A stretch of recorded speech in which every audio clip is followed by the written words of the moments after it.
Shalom Fam, Solo Soul here, also known as Coach Arthur. If you're new to the channel, go ahead and hit that like, share, and subscribe button. And to my returning family, thank you again for tuning in. Drop a comment, let me know you're tuning in. Fam, if you are planning to repatriate back to East Africa or any African country, you want to do some type of consultation, listen, Jamaican African Travels, Mr. Clyde and Miss Maria are the best to consult with if you plan to develop your land, you want to buy land, you want to, build structures on your land.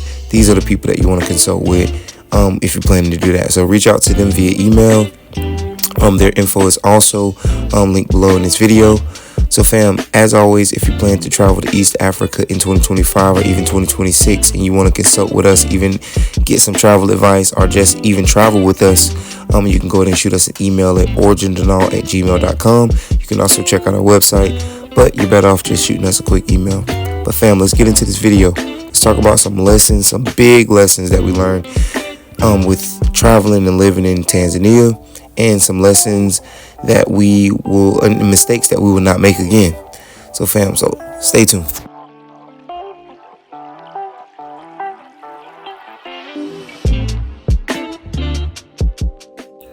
So fam, I'm going to be as transparent as possible in this video because this was a tough video to make because I had to take myself back through all the things that we went through and just reliving everything that we went through, the trauma, all the things that, I felt like we could have did differently. And, to relive it, to make a video was very hard. And a lot of people have been waiting on this video because I'm going to give a good recap of, kind of the whole story of what we went through and some of the thought processes we went through when we were going through it. So stay tuned, fam. If you want to move to an African country, you can probably definitely learn from this video. Okay, fam, so many of you know in 2023, me and my wife and my two daughters, we made the big move to East Africa, Tanzania. Now, about 9 months prior to us moving, me and my mom did a consultation with a couple. Many of you know who this couple is. They give you all the pros and cons. Mostly, they give you the pros, and they don't talk about the difficult things that you could face in an African country. So we knew that I needed to take a trip. So fortunately for me, I was able to take a solo trip. I got my first experience of East Africa and I fell in love with Tanzania, and I just knew I could move my family there. So about 5 months after us being in the country, my mom and my uncle took a visit and they fell in love with it. We consult with Jamaican African Travels, and this is their shamba here. These people developed their land less than a year, built their home, and they live off of their land. Jamaican African Travels, like I mentioned before, is the best people to consult with if you plan to build and develop your land, acquire your land legally. Just look at everything that's on this land that's planted. The samaki or fish pond that's dug, me and my daughter's washing our hands. Listen, it's built from the ground up. So anything is possible on the continent. So by 2024, we started hosting our first Airbnb guest. We waited 3 months for our shipping container to come, and once we got that thing unloaded, we set up the Airbnbs, on the property that we were renting. We recently just moved out of that property in March of 2025. But fam, when my mom came, my uncle came, most of you know we traveled, and it was a beautiful thing. Talk about beauty, the sunsets in Tanzania are unmatched, fam. Okay, fam, now let's get into some of the mistakes that we made. So one big mistake that we made was we continued to deal with people that we knew wasn't being completely transparent and honest from day one. So we knew that the people that we consulted with were being deceptive and unclear, and we knew that would complicate our relationship. So when we tried to separate ourselves from these people, we were met with hostility and we were met with aggression and anger. It's like they felt like they owned us because they consulted with us for Tanzania. So it was a bad situation that we're in. We're being manipulated, threatened. And we knew that these people had two faces, and we knew that they didn't show either one of those faces. People get on these platforms and they show a side of them that's not even real. So it'll cost you a lot of money dealing with some of these YouTube people. It's very bad, especially the ones who need to gain something from you. So it's not good to hide from the fight. I did what I could to protect my family, but it is a price that you pay for being silent, because had I spoke up a lot sooner, Jamaican African Travels and other people in the community would have been able to step in and assist us and help us. So just be open about what you're going through from the beginning. Don't hold back. If you feel like something is not right, it's not fitting right, you need to speak up about it. Fam, next mistake we made was not studying the culture good, not studying the language. It's better to know more about the culture so that you can make better decisions. You can invest in real time. It's important to immerse yourself in the language as much as you can. You'll understand the people better and you'll make better decisions.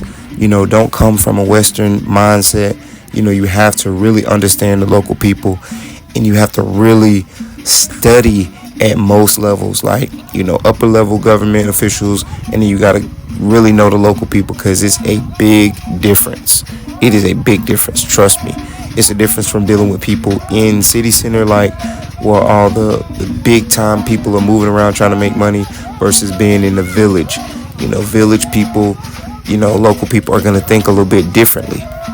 Now, next, fam, slow down. Don't start your business as soon as you get in the country. Take your time, learn the country.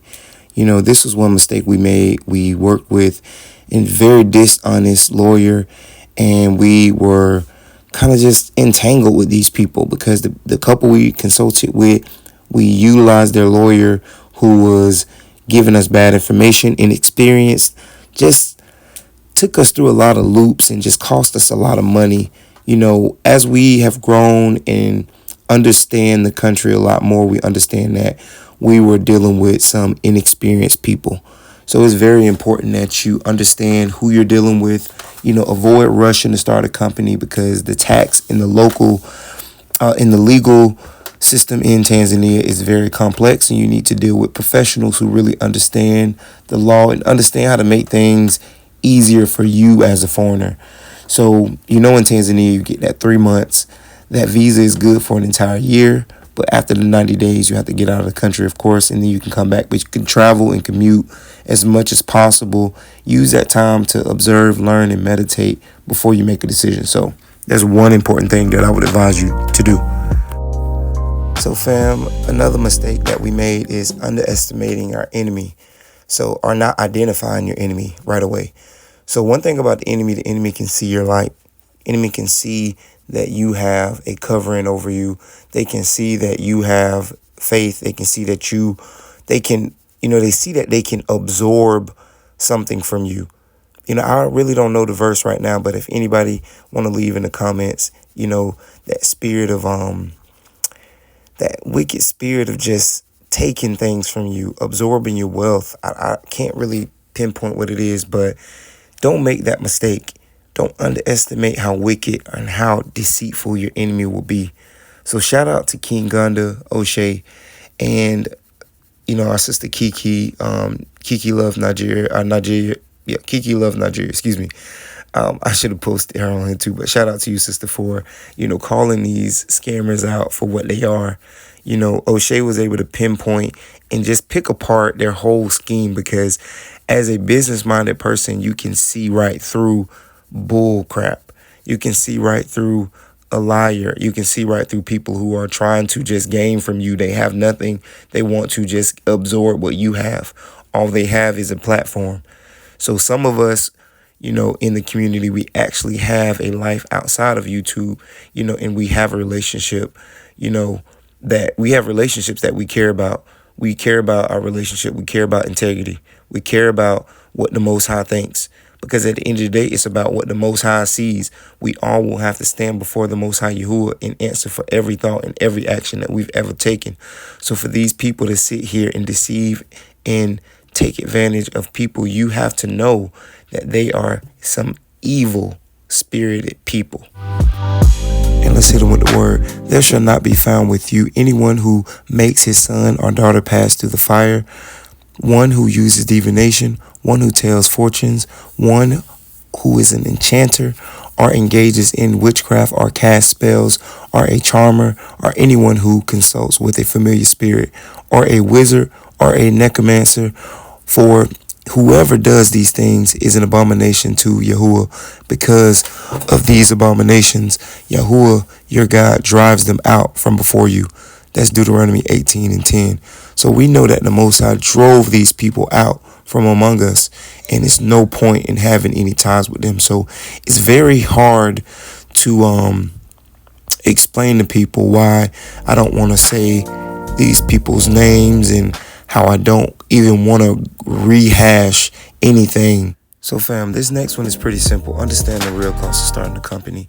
It's not easy to start a company in Tanzania, and success is not guaranteed.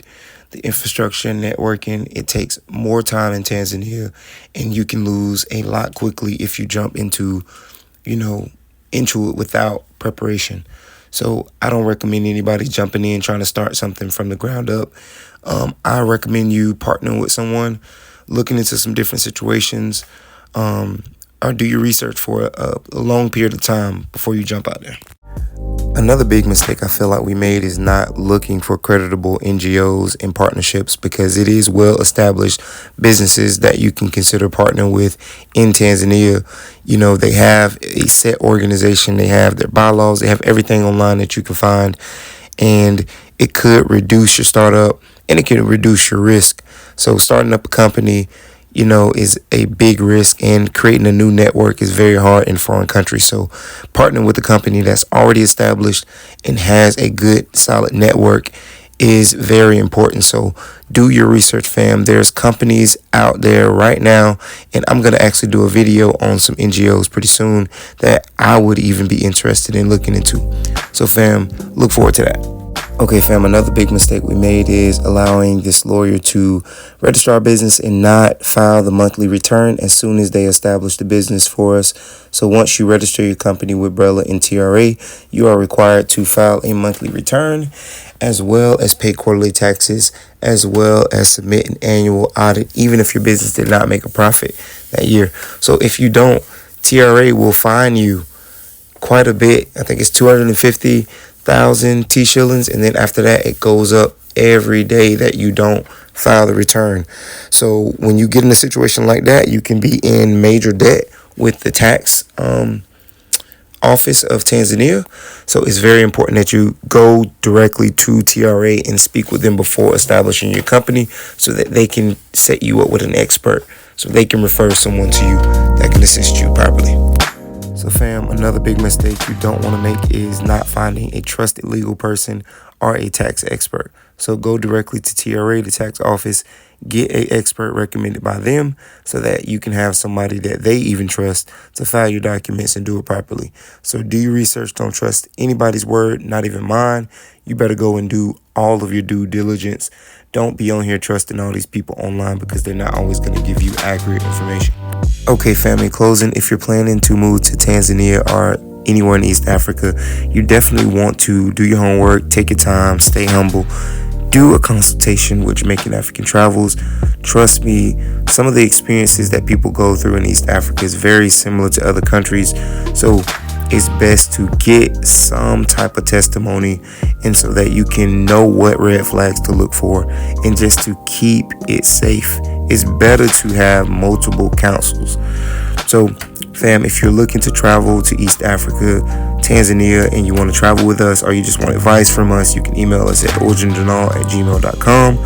Again, I'm always open to receiving an email. Most of you know that I will respond, and I appreciate all the people who check in on me and my family. Thank you again for tuning in, and y'all bless.